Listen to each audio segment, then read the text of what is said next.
soit avec vous. Et avec votre esprit. Évangile de Jésus-Christ selon saint Matthieu. Gloire à toi, Seigneur. En ce temps-là, Pierre prit la parole et dit à Jésus: Voici que nous avons tout quitté pour te suivre. Quelle sera donc notre part?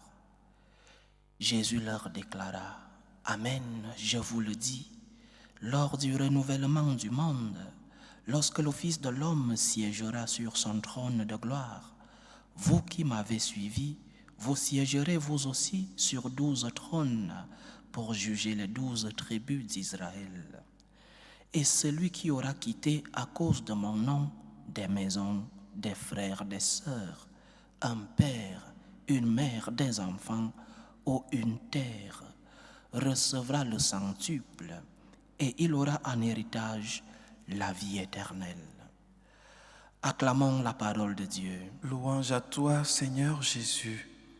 Nous célébrons aujourd'hui, chers frères et sœurs, la fête de Saint Benoît. Il est un des 4 patrons de l'Europe. C'est donc une fête ici en Europe pour ceux qui nous écoutent depuis le vieux continent. Une fête dont nous prenons les lectures pour guider notre méditation de cette fête. Nous prenons les lectures consacrées au Saint. La liturgie de la parole de cette fête nous pose la question sur la motivation que nous avons lorsque nous nous approchons du Seigneur. Quelle est notre première motivation? Parce que dans tous nos actes, dans toutes nos actions, il y a derrière une première motivation et d'autres motivations qui seront secondaires. Mais il y a d'abord une première motivation. Entre autres responsabilités que j'ai, je suis chargé de vocation dans ma congrégation et je pose toujours, parmi les premières questions que je pose aux jeunes qui ont ce doute vocationnel, je leur pose toujours la question: pourquoi veux-tu être religieux ou prêtre? Quelle est ta motivation? Et entre autres réponses, pas très claires, mais entre autres réponses que je reçois, c'est: mon père, j'aime comment les prêtres célèbrent la messe. Mon père, j'aime voir comment les prêtres sont bien vêtus pendant la liturgie. Mon père, j'aime la liturgie en elle-même. Ou alors, mon père, je voudrais avoir un rang social, parce que le prêtre, oui, a un rang dans la société. Et très peu, je reçois des réponses comme celles que le Seigneur donne dans l'Évangile d'aujourd'hui. Quelle est ta première motivation?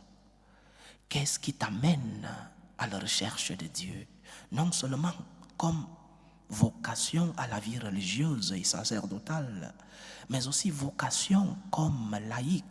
Nous sommes tous appelés à la sainteté, dit le Concile Vatican II. Vocation universelle à la sainteté. Alors, qu'est-ce qui te rapproche de Dieu? Quelle est ta première motivation? Qu'est-ce qui fait bouger ton cœur pour que tu t'approches de Dieu? L'intérêt. Parce que quand tu vas vers Dieu, il te remplit de ses bénédictions. La peur de l'enfer, parce que tu sais qu'après ta mort, tu vas être avec Dieu. Ce sont de belles motivations. Nous tous, nous voulons être au ciel. Mais chers frères et sœurs, ces motivations sont secondaires.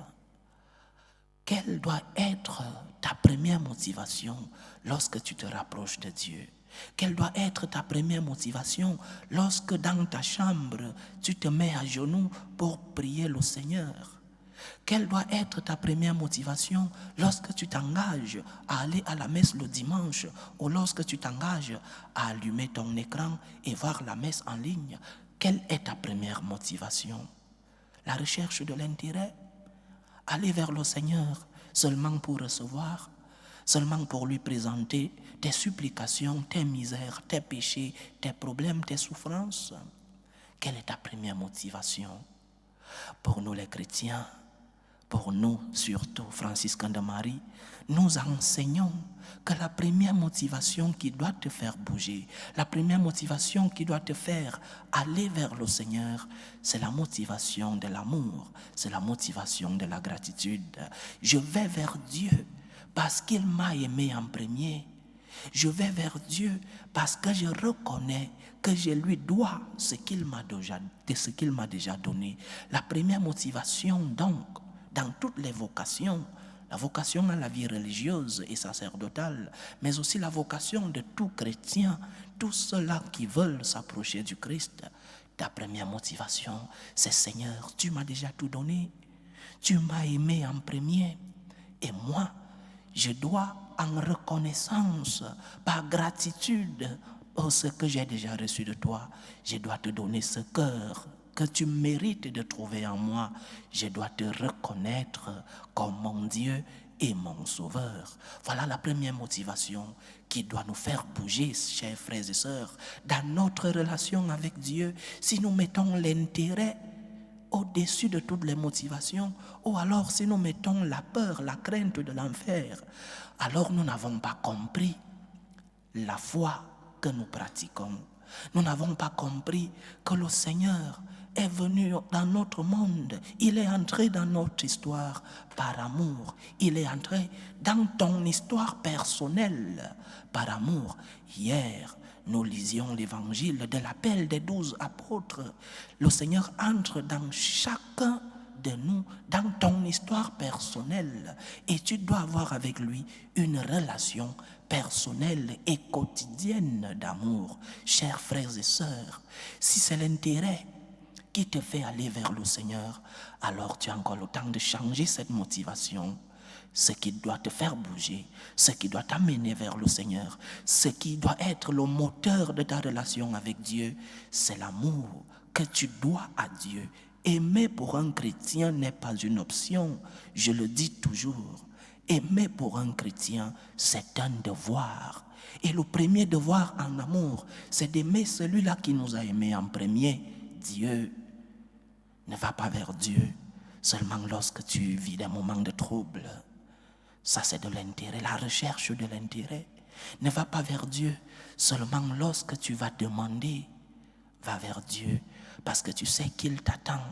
Parce que tu sais que ce cœur amoureux et miséricordieux est là pour t'attendre. Il veut recevoir de toi amour et gratitude. Il veut recevoir de toi reconnaissance pour cet amour que tu as reçu en premier. Donc, lorsque Saint Pierre pose cette question à Jésus, voici que nous avons tout quitté pour te suivre. Quelle sera donc notre part? Quelle est ta part lorsque tu suis le Seigneur? Ta part, ce ne sont pas d'abord les biens matériels, ils seront secondaires. Ta part, ce ne sera pas premièrement la recherche du paradis, cela est secondaire. La part que tu recevras lorsque tu construiras ta relation avec Dieu, la part que tu recevras, c'est l'expérience de l'amour que tu auras dans ton cœur. C'est l'expérience de la consolation que tu auras dans ton cœur. C'est l'expérience de la présence du Seigneur dans ta vie, dans ton histoire personnelle. Le Seigneur veut construire une relation d'amour avec toi. Alors, ne va pas vers le Seigneur seulement lorsque tu es dans le besoin. Ne sois pas comme les 9 lépreux qui ont reçu l'amour en premier de notre Seigneur, mais qui ne sont pas revenus lui dire merci. Ils sont partis. Et celui qui a reçu non seulement la guérison corporelle, la guérison de la lèpre, mais aussi la guérison de l'âme, celui-là a reçu la grande part. Il est revenu dire merci à Dieu. C'est comme cela que tu dois vivre dans ta relation avec Dieu. Ne lui demande pas d'abord. C'est bien dont tu as besoin, mais qui sont secondaires. Ce que tu dois demander au Seigneur, c'est mon Dieu. Je veux avoir une relation d'amour avec toi. Mon Seigneur, je veux t'aimer comme tu m'as déjà aimé. Je veux te remettre cet amour, malgré mes faiblesses, malgré mes misères, malgré mes chutes. Seigneur, je veux te donner ce cœur, ce pauvre cœur, ce cœur qui tombe de temps en temps, mais ce cœur que tu as déjà aimé en premier. La première motivation dans ta relation avec Dieu, le moteur qui doit faire bouger ta relation avec Dieu, c'est l'amour, c'est la gratitude. Va vers Dieu pour lui dire merci.